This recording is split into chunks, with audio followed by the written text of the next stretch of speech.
দেওয়া যাবে না, কোন দুর্নীতিবাজের স্থান বাংলার মাটিতে হবে না। যার উপর নির্যাতন হবে সাথে সাথে সেখানেই তার ভিডিও করতে হবে, সাথে সাথে সেখানেই তার জবাব দিয়ে দিতে হবে। প্রয়োজন হলে থানা ঘেরাও করতে হবে।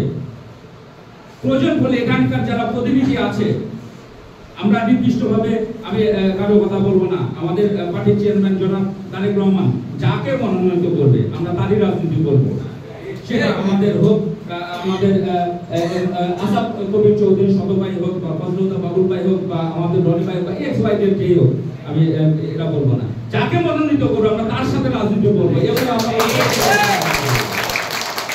ঠিক আছে, আমাদের মাথা ধানের শীষ মার্কা হতে হবে। হ্যাঁ, খুব সুন্দর বলেছেন। আমাদের মাথায় কোনো মাথা হবে না।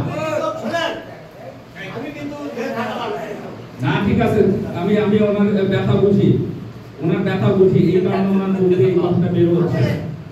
রাস্তায় সব সময় আমি তো ঢাকা বলতে আমি 8টা পুলিশ মারছি, আমাকে এই মামলা দিছে। যাক, অসংখ্য আমার ছেলেদের মারছে, আমাকে 2 ঘন্টা মতো মারছে তারা, এই আমেরিকারা।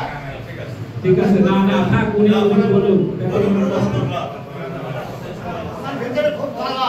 তো ঠিক আছে, আমি আশা করি আমাদের মেসেজটা ক্লিয়ার হয়েছে। তো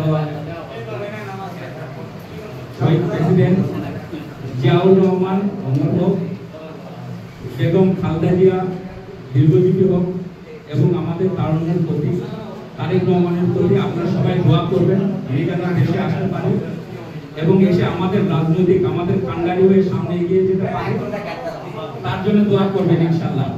এবং শেষ করছি, আল্লাহ হাফেজ।